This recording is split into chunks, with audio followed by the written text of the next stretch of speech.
حضرت شیخ احمد مجدد الفسانی علیہ رحمہ فرماتے ہیں، جو شخص اپنے اوپر 10 چیزوں کو لازم کر لیتا ہے تو لازمی نتیجہ یہ ہوتا ہے کہ وہ متقی بن جاتا ہے۔ وہ 10 چیزیں کون سی ہیں؟ ماہ صیام کے ان حسین لمحوں میں ہمیں وہ 10 اوصاف اپنے اندر پیدا کرنے چاہیے تاکہ ہم متقی بن جائیں، اور متقی اللہ کے محبوب بندے ہیں۔ تقوی اختیار کرنے والے اللہ جل شانہ کی رحمتوں کے خاص مستحق ہیں۔ جنہیں تقوی کا نور نصیب ہوتا ہے وہ اللہ کی رحمتوں کے سائے میں آ جاتے ہیں۔ اگر ان پر مصائب، آلام، مشکلیں آتی ہیں تو ان کے تقوی کی وجہ سے اللہ انہیں راستے عطا کر دیتا ہے۔ وَمَن يَتَّقِ اللَّهَ يَجْعَل لَّهُ مَخْرَجًا وَيَرْزُقْهُ مِنْ حَيْثُ لَا يَحْتَسِبُ۔ اللہ اکبر۔ ارشاد فرمایا کہ جو اللہ سے ڈرتا ہے، تقوی اختیار کرتا ہے، اس کے لیے ہم مصیبت سے نکلنے کے راستے پیدا کر دیتے ہیں، اور اللہ جل شانہ اس کے لیے وہاں سے رزق عطا کرتا ہے جہاں سے اسے گمان بھی نہیں ہوتا ہے۔ تو یہ تقوی کا نتیجہ ہے جو اہل تقوی کو نصیب ہوتا ہے۔ تو حضرت شیخ نے 10 وہ امور بتائے جو اپنے اوپر لازم کر لینے سے تقوی نصیب ہوتا ہے۔ سب سے پہلی بات آپ فرماتے ہیں زبان کو غیبت سے بچائے۔ اتقاء کے حصول کے لیے زبان کو پاک کرنا ضروری ہے۔ انسان کے زیادہ تر گناہ اس کی زبان کی وجہ سے ہیں، اور غیبت یہ بدترین عمل ہے، اور اس کو بدکاری سے بھی برا قرار دیا گیا ہے۔ الغیبت اشد من الزنا۔ تو اپنی زبان کو غیبت سے بچائے۔ دوسری بات ارشاد فرمائی کہ بدظنی سے بچے، کسی سے خواہ مخواہ بدگمان ہو جانا اور اپنے دل کو کسی کے لیے میلا کر لینا اور اس کی بدگمانی دل میں پالنا، تو یہ تقوی کے منافی ہے۔ تو کسی کی بدگمانی سے، بدظنی سے اپنے دل کو بچائے، زبان کو غیبت سے بچائے، دل کو بدگمانی سے بچائے، اور مسخرہ پن سے بچے۔ بات بات پہ ٹھٹھے مار کے ہنسنا اور اس طرح کی زندگی بسر کرنا۔ اور آج کل تو جب بھی دوست احباب اکٹھے بیٹھتے ہیں تو سنجیدہ اور متین باتیں کم ہوتی ہیں، زیادہ وقت لطیفوں میں ہی کٹ جاتا ہے۔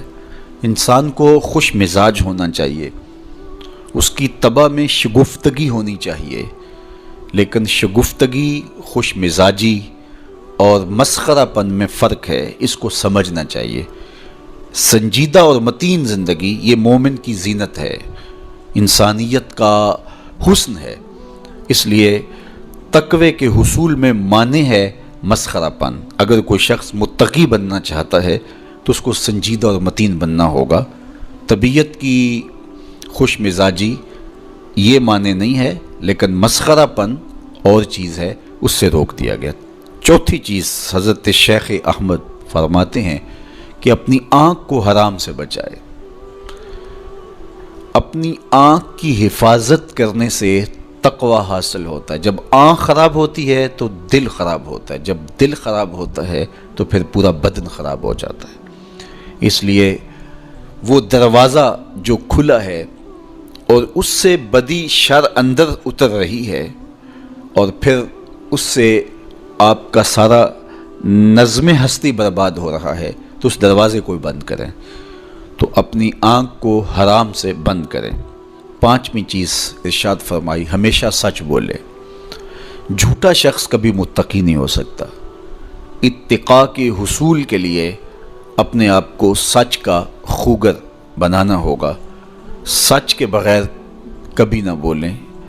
جھوٹ بولنے والے کی زبان سے شر پھیلتا ہے، اور جب کوئی شخص جھوٹ بولتا ہے تو حدیث پاک میں آتا ہے اس سے بدبو نکلتی ہے، جس کو عام لوگ تو نہیں سونگھ پاتے، لیکن اللہ کے فرشتے 1 میل دور پیچھے ہٹ جاتے ہیں۔ تو مومن سچا ہوتا ہے، مومن جھوٹا نہیں ہوتا، اور تقوی کے اصول کے لیے سچ شرط ہے۔ چھٹی چیز ارشاد فرمائی ہر حال میں اللہ کا احسان مانے۔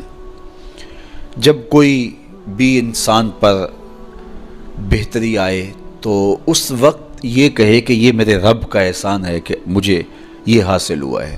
بہت سارے لوگ اپنی محنت کا نتیجہ قرار دیتے ہیں کہ یہ میں نے کیا تو اس کے نتیجے میں یہ ملا۔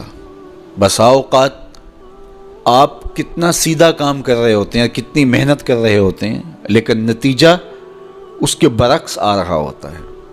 سیدنا علی المرتضیٰ رضی اللہ تعالیٰ عنہ فرماتے ہیں میں نے اللہ کو اپنے ارادوں کی شکست سے پہچانا، تو یہ اس کی کرم نوازی ہے کہ اس نے ایسا کر دیا۔ صحت میرا کمال نہیں، یہ اللہ کی عطا ہے۔ علم میرا کمال نہیں، یہ اللہ کی عطا ہے۔ لہجوں کی خوبصورتی یہ اس کی عطا سے ممکن ہے۔ اس نے آنکھوں میں روشنائی رکھی، اس نے توفیق عمل نصیب فرما دی، اس نے اچھائی کی راہوں پہ گامزن کیا، ماہ صیام میں روزہ رکھنے کی توفیق ہوئی، صلاۃ التراویح میں حاضری کا موقع میسر آیا، دیگر صالح اعمال تلاوت کلام مجید نصیب ہوئے، تو مت سمجھے کہ یہ کوئی میرا کمال ہے۔ اللہ کا احسان مانے گا تو غرور پیدا نہیں ہوگا، تکبر پیدا نہیں ہوگا۔ تو ہر حال میں اللہ کا احسان مانے، جو بھی خیر اس کو ملے وہ کہے یہ میرے رب کی طرف سے ہے، اور اگر اس کا کرم نہ ہوتا تو یہ عمل مجھے نصیب نہ ہوتا۔ اور کتنے عمل ہیں کہ نصیب ہونے کے بعد عجب سے، تکبر سے، ریاکاری سے برباد ہو جاتے ہیں۔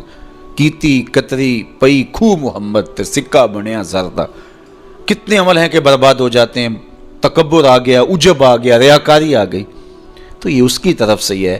تو جب یہ کہے گا تو عجب، تکبر، غرور کچھ پیدا نہیں ہوگا، تو پھر عمل قبول ہوگا اور انسان تقوی کی منزل تک پہنچے گا۔ ساتویں چیز، اپنا مال راہ حق میں خرچ کرے، ناحق راستے پر ایک درہم بھی خرچ نہ کرے۔ کمایا ہوا مال راہ حق میں خرچ کرنے سے اتقاء کی دولت نصیب ہوتی ہے۔ اللہ قیامت کے دن بندے کے قدم اپنے حضور سے ہٹنے نہیں دے گا جب تک اس سے 3 سوال نہیں کر لے گا۔ ان میں سے ایک سوال یہ ہوگا کہ مال کمایا کہاں سے، مال خرچ کہاں کیا۔ جس طرح مال حلال کمانا ضروری ہے، مال کو جائز جگہوں پہ خرچ کرنا بھی ضروری ہے، حق کے راستے پہ خرچ کرنا بھی ضروری ہے۔ اس لیے یہ اپنی طبع کے اندر لازم کر لے کہ کبھی بھی اس کا مال کسی ناجائز اور فضول کام میں خرچ نہ ہو، راہ حق میں اس کا مال لگے۔ 8ویں چیز، نفس کے لیے کبھی بڑائی بلندی نہ چاہے، اس سے طبیعت میں سرکشی آئے گی اور تقوی کے راستے میں یہ عمل مانے ہے۔ اور نمازوں کی حفاظت کرے۔